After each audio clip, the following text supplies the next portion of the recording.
क्या आपको पता है, मृत्यु के तुरंत बाद जब चिता की आखिरी लपटें बुझती हैं, तब आत्मा उसी क्षण श्मशान से उठकर अपने घर लौट आती है। वह आपके बीच खड़ी होती है, आपके रोने की आवाज सुनती है, आपके हाथों का स्पर्श महसूस करती है, और फिर भी आप उसे देख नहीं सकते। और यही नहीं, आने वाले पूरे 13 दिनों तक वह आपके घर के हर कोने में घूमती है, हर सांस, हर आंसू, हर बातचीत को महसूस करती है। गरुड़ पुराण में लिखा है कि इन 13 दिनों में आत्मा का हर पल उसके अगले जन्म और मुक्ति का रास्ता तय करता है। लेकिन अगर इन दिनों में एक भी विधि छूट जाए तो उसका परिणाम भयावह हो सकता है। आज हम इसी रहस्य को खोलेंगे, शास्त्रों के प्रमाण और एक ऐसी सच्ची कथा के साथ जिसे सुनकर आपकी आत्मा तक सिहर उठेगी। मित्रों, गरुड़ पुराण के अनुसार जब किसी व्यक्ति की मृत्यु होती है तो उसका स्थूल शरीर पंचतत्व में विलीन हो जाता है, लेकिन सूक्ष्म शरीर जिसमें मन, बुद्धि, संस्कार और कर्म बंधे होते हैं, जीवित रहता है। यही सूक्ष्म शरीर आत्मा के साथ 13 दिनों तक घर के वातावरण में विचरण करता है।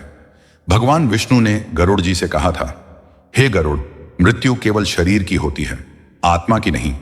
जब तक वह अपने कर्मों का लेखा जोखा पूर्ण नहीं करती और जब तक उसके परिजनों द्वारा आवश्यक विधियां नहीं की जाती, वह अपने प्रियजनों के बीच रहती है। कहते हैं कि इस अवधि को सूतक काल या प्रेत अवस्था कहा जाता है। इस दौरान आत्मा एक बहुत ही विचित्र स्थिति में होती है। वह बंधन में है लेकिन अदृश्य है। उसे भूख प्यास लगती है लेकिन वह स्वयं कुछ खा पी नहीं सकती। उसे प्रेम और अपनापन चाहिए लेकिन वह किसी को छू नहीं सकती। इसी कारण हमारे शास्त्रों ने 13 दिन के विशेष अनुष्ठान जैसे पिंडदान और तर्पण का विधान किया है। यही समय था जब एक छोटे से गांव सोनपुर में हरिराम नाम का एक किसान अपने जीवन के अंतिम पड़ाव पर पहुंच चुका था। हरिराम पूरे गांव में अपने सादे स्वभाव और ईमानदारी के लिए जाना जाता था, परंतु उसके जीवन में एक बड़ी गलती थी। उसने कभी भी अपने पूर्वजों का श्राद्ध या तर्पण नहीं किया था। उसका मानना था कि मरने के बाद क्या होता है यह कोई नहीं जानता, तो ये सब व्यर्थ की बातें हैं। परंतु मृत्यु का क्षण आते ही उसे पता चलने वाला था कि सत्य कुछ और ही है। एक ठंडी सुबह जब सूरज की किरणें धुंध को चीरकर गांव के छप्परों पर पड़ रही थीं, हरिराम की अंतिम सांस थम गई। परिवार में रोना पीटना मच गया। संस्कार के अनुसार उसका शव श्मशान ले जाया गया और चिता को अग्नि दी गई। परंतु जैसे ही आग की लपटें उठी, हरिराम ने स्वयं को अपने शरीर से अलग पाया। उसने देखा कि उसका शरीर जल रहा है, पर वह खुद उसके पास खड़ा है, बिना किसी दर्द के, बस हैरान होकर सब देख रहा है। गरुड़ पुराण कहता है, मृत्यु के क्षण जीवात्मा भ्रमित होकर पहले अपने ही शरीर को देखती है और फिर अपने परिजनों के पीछे पीछे चलती है। यही हुआ हरिराम के साथ। जैसे ही चिता की अग्नि मंद हुई, उसे लगा जैसे कोई अदृश्य शक्ति उसे घर की ओर खींच रही है। पलक झपकते ही वह अपने आंगन में खड़ा था, जहां उसके बच्चे, पत्नी और रिश्तेदार बैठे थे, रो रहे थे, बातें कर रहे थे। उसने पत्नी के कंधे पर हाथ रखा, पर उसे महसूस ही नहीं हुआ। उसने बेटे के कान में कहा, मैं यहां हूं, पर कोई सुन नहीं सका। यही वह पल था जब हरिराम को एहसास हुआ, वह अब एक ऐसी दुनिया में है जहां सब दिखता है पर कोई सुन नहीं सकता। और यही उसके 13 दिनों की यात्रा की शुरुआत थी। हरिराम आंगन में खड़ा था। उसकी आंखों में बेचैनी थी क्योंकि वह सबको देख रहा था, सुन रहा था, पर कोई उसकी उपस्थिति को महसूस नहीं कर पा रहा था। गरुड़ पुराण के अनुसार मृत्यु के बाद आत्मा की सबसे बड़ी पीड़ा यही होती है कि वह अपने प्रियजनों के पास होकर भी उनसे संवाद नहीं कर पाती। इन शुरुआती दिनों में आत्मा का मोह बहुत गहरा होता है। वह अपने घर, अपने खेत, अपने पशु, अपने बिस्तर, यहां तक कि अपनी पुरानी वस्तुओं के पास बार बार जाती है। हरिराम ने देखा कि उसका बड़ा बेटा पड़ोसियों से अंतिम संस्कार के खर्च की चर्चा कर रहा था। छोटे बेटे के हाथ में उसकी पुरानी लाठी थी। पत्नी एक कोने में रोते रोते बार बार बेहोश हो रही थी। हरिराम का मन हुआ कि वह सबको गले लगा ले, कह दे कि मैं ठीक हूं, डरने की जरूरत नहीं। लेकिन वह बस हवा में खड़ा था, एक अदृश्य छाया बनकर। शास्त्र कहते हैं कि पहले दिन से लेकर 10वें दिन तक आत्मा को भूमि और प्रेत लोक के बीच यात्रा करनी पड़ती है। यह वह समय होता है जब यमदूत और पितृदेव दोनों ही उसके कर्मों के आधार पर उसके आगे का मार्ग तय करने की प्रक्रिया शुरू करते हैं। लेकिन इन 13 दिनों में परिजनों का कर्तव्य है कि वे आत्मा को ऊर्जा और शांति देने के लिए विधिवत पिंडदान और तर्पण करें। हरिराम के परिवार में पहले दिन सिर्फ दाह संस्कार हुआ। अगले दिन किसी ने पंडित को बुलाकर पिंड चढ़ाने की बात नहीं की। बड़े बेटे ने सोचा कि यह सब तो बाद में भी हो जाएगा, अभी घर में आने जाने वालों को संभालना है। लेकिन गरुड़ पुराण चेतावनी देता है, यदि मृतक के लिए निर्धारित समय पर पिंडदान ना किया जाए तो आत्मा भूख प्यास से व्याकुल होकर घर के हर कोने में भटकती रहती है। दूसरे दिन हरिराम ने महसूस किया कि उसे भूख लगी है। यह भूख वैसी नहीं थी जैसी जीवित अवस्था में लगती है। यह आत्मा की भूख थी जो केवल परिजनों द्वारा दिए गए पिंड और तर्पण से शांत हो सकती है। वह अपने ही रसोई घर में खड़ा था, जहां से पूरी और हलवे की खुशबू आ रही थी।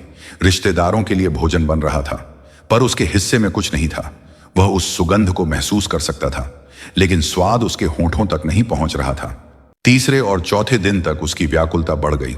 शास्त्र कहते हैं कि इस अवधि में आत्मा कई बार संकेत देती है, जैसे अचानक घर में अजीब सी गंध आना, किसी के सपने में मृतक का आकर पानी या खाना मांगना, दीपक का अचानक बुझ जाना, या पालतू जानवर का बिना कारण दरवाजे की ओर देखकर भौंकना। हरिराम ने भी कोशिश की कि अपने छोटे बेटे के सपने में जाकर कहे, मुझे पिंड दो, तर्पण करो, लेकिन उसकी आवाज स्वप्न में भी धुंधली पड़ गई। गांव में एक बुजुर्ग महिला जमुना काकी यह सब देख रही थी। उसने हरिराम के बड़े बेटे से कहा, बेटा, तीसरा दिन हो गया है, अभी तक कोई विधि नहीं हुई। ध्यान रखना, आत्मा को समय पर अर्पण ना मिले तो वह बेचैन हो जाती है और उसकी बेचैनी घर के वातावरण में अशांति बनकर उतरती है। लेकिन बेटे ने बात को अनसुना कर दिया। पांचवें दिन जब रात गहरी थी और सब सो रहे थे, हरिराम अपने ही कमरे में बैठा था। अचानक खिड़की से ठंडी हवा आई और उसके साथ हल्की सी आवाज, जैसे कोई फुसफुसा रहा हो। उसे एहसास हुआ कि यह यमदूत है जो समय समय पर उसकी स्थिति देखने आते हैं। गरुड़ पुराण में स्पष्ट लिखा है कि 13 दिनों में यमदूत आत्मा को कई बार दिखते हैं, ताकि उसे पता रहे कि यह अवस्था स्थायी नहीं है, आगे का सफर तय होना बाकी है। लेकिन हरिराम का मन अभी भी घर में ही अटका था। उसकी सबसे बड़ी चिंता यह थी कि उसके परिवार ने अभी तक वह अर्पण नहीं किया जिससे उसकी आत्मा की भूख मिटे और आगे की यात्रा सुगम हो। वह जानता था कि अगर यही स्थिति बनी रही तो 13वें दिन के बाद उसे भारी कष्ट सहना पड़ेगा। छठे दिन की सुबह हरिराम आंगन में खड़ा था। सूरज की पहली किरण दीवार पर पड़ी, पर उसके लिए अब रोशनी और अंधकार में कोई फर्क नहीं था। उसके लिए समय केवल एक एहसास बन गया था, हर दिन घर के भीतर ही बिताना, सबको देखना, पर कोई उसे ना देख पाए। शास्त्र कहते हैं कि मृत्यु के बाद पहले 7 दिन आत्मा का सबसे अधिक मोह घर और परिवार से होता है। इन दिनों में आत्मा बार बार उन्हीं स्थानों पर जाती है जहां वह जीवन में सबसे अधिक समय बिताती थी। हरिराम भी अपने खेतों के किनारे गया, पुराने आम के पेड़ के नीचे बैठा और फिर आंगन में लौट आया जहां बच्चे खेल रहे थे। पर उसकी सबसे बड़ी पीड़ा यह थी कि उसे पिंड और तर्पण का अर्पण अब भी नहीं मिला था। गांव में ही एक पुरानी कथा मशहूर थी।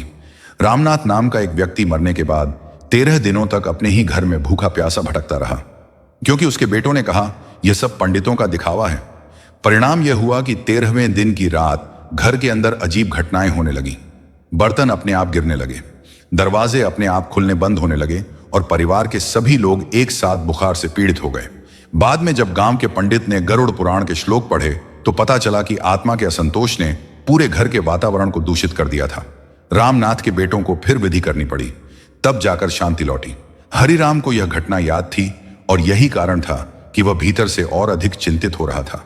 8वें दिन उसकी आत्मा की ऊर्जा कमजोर पड़ने लगी। गरुड़ पुराण के अनुसार यदि इस अवधि में आत्मा को विधिवत अर्पण ना मिले तो उसकी चेतना भारी हो जाती है और वह अपने अगले लोक की यात्रा में बाधा अनुभव करती है। 9वें दिन हरिराम ने अपनी पत्नी के पास खड़े होकर उसे संकेत देने की कोशिश की। उसने दीपक की लौ को अचानक तेज कर दिया, फिर एकाएक बुझा दिया। यह गरुड़ पुराण में वर्णित एक संकेत है जिससे आत्मा यह जताती है कि वह भूखी है और परिवार से संपर्क चाहती है। पत्नी घबरा गई, पर वह समझ नहीं पाई कि यह हरिराम की पुकार थी। 10वें दिन पंडित गांव में आया। उसने बड़े बेटे से कहा, 13वीं के दिन आत्मा का अगला मार्ग तय होगा। अगर उससे पहले तक पिंडदान और तर्पण नहीं किया गया तो आत्मा को पितृक की यात्रा में कठिनाई होगी। शास्त्र में कहा गया है, पिंडेन बिना प्रेत पथम न लपते, कदा, अर्थात बिना पिंड के प्रेत को मार्ग नहीं मिलता। लेकिन बेटे ने फिर टाल दिया, यह सोचकर कि बस अंतिम दिन सब कर देंगे। 11वें दिन हरिराम की आत्मा ने पहली बार उस अदृश्य मार्ग को देखा जो आगे की ओर जाता था। वहां एक हल्की रोशनी थी और उसके आसपास एक विचित्र शांति। लेकिन उसी क्षण उसे घर की ओर खींचने वाली अदृश्य डोर ने रोक लिया। वह डोर उसके मोह और अधूरे अर्पण से बंधी थी। गरुड़ पुराण में इसे अपूर्ण श्राद्ध बंधन कहा गया है, जब आत्मा का मोह और भूख उसे अगले लोक में प्रवेश से रोकती है। 12वें दिन रात को हरिराम ने देखा कि यमदूत दरवाजे के पास खड़े हैं। उनकी उपस्थिति ठंडी हवा और भय के साथ महसूस होती है। वे उसे याद दिलाने आए थे कि समय निकट है और 13वें दिन का निर्णय अब बहुत पास है। उनकी आंखों में न क्रोध था न दया, बस कर्तव्य का भाव। अब 13वें दिन की सुबह आने वाली थी, वह दिन जब आत्मा का अंतिम निर्णय होगा कि वह पितृक जाएगी, पुनर्जन्म का मार्ग चुनेगी या अपने ही घर के आसपास भटकने के लिए बाध्य होगी। और हरिराम जानता था कि अगर आज भी उसके परिवार ने अर्पण नहीं किया तो उसका आगे का सफर अत्यंत कठिन हो जाएगा। 13वें दिन की सुबह गांव का आकाश कुछ अलग था। हल्की धुंध, धीमी ठंडी हवा और वातावरण में एक अजीब सी चुप्पी। हरिराम की आत्मा आंगन में खड़ी थी। उसकी दृष्टि अपने परिवार पर टिकी थी। आज उसके भविष्य का निर्णय होना था। गरुड़ पुराण में स्पष्ट कहा गया है कि 13वें दिन आत्मा को उसके कर्म और परिवार द्वारा किए गए अर्पण के आधार पर मार्ग दिया जाता है। इस दिन किए गए पिंडदान और तर्पण से आत्मा को सूक्ष्म शरीर के लिए आवश्यक आत्मिक आहार मिलता है, जिससे वह पितृक की यात्रा कर सके। यदि यह ना किया जाए तो आत्मा प्रेत योनि में फंस सकती है। हरिराम ने उम्मीद लगाई कि आज पंडित आकर विधि कराएगा, लेकिन जैसे ही सूरज ऊपर आया उसे पता चला कि बेटा अब भी तैयारी में ढिलाई कर रहा है। उसके मन में आया, क्या मैं भी उस आत्मा की तरह भटक जाऊंगा जिसके बारे में मैंने सुना था। गांव में वर्षों पहले की एक घटना याद आई। लक्ष्मण नाम के किसान की मृत्यु के बाद 13वीं की विधि नहीं हुई थी।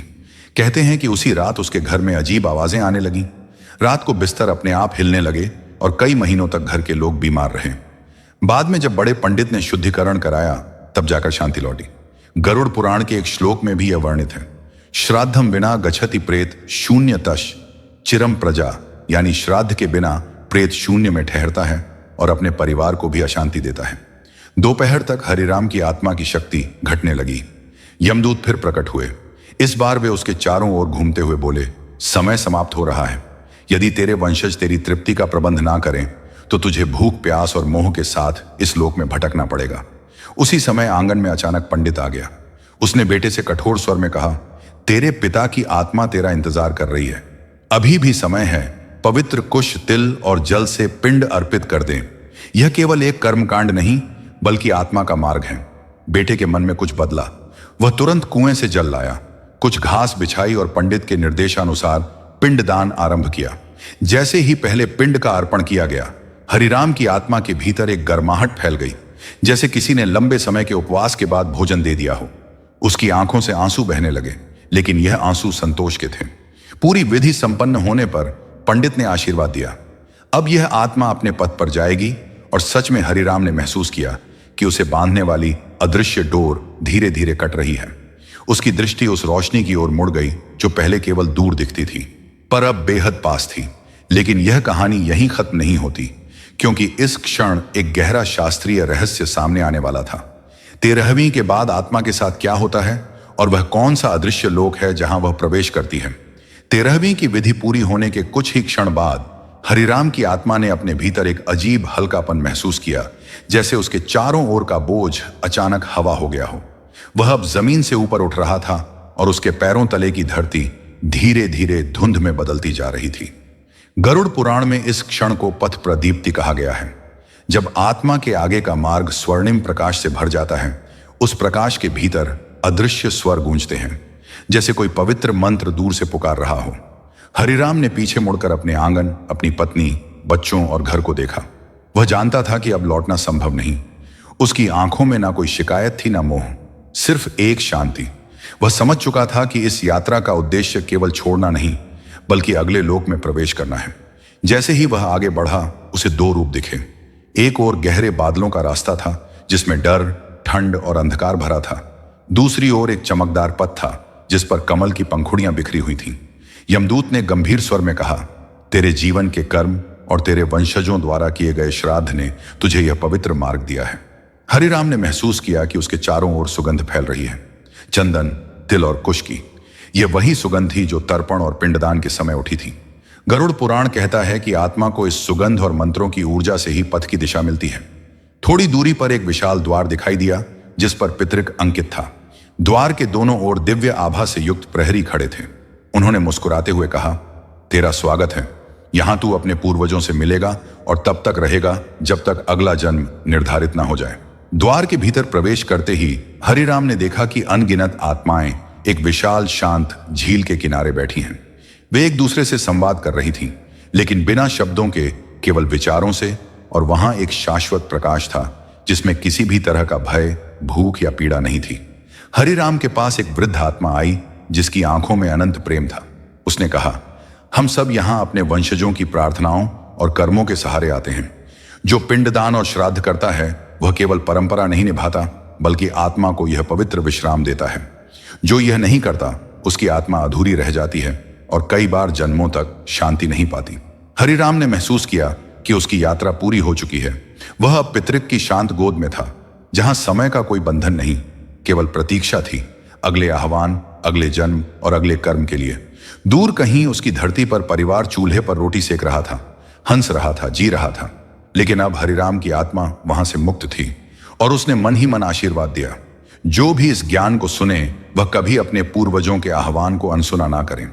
मित्रों, यह थी वह अदृश्य यात्रा जो आत्मा मृत्यु के बाद 13 दिनों तक घर में बिताती है।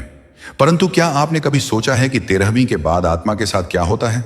क्या वह सीधे पितृलोक पहुंच जाती है या फिर उसके सामने और भी परीक्षाएं आती हैं?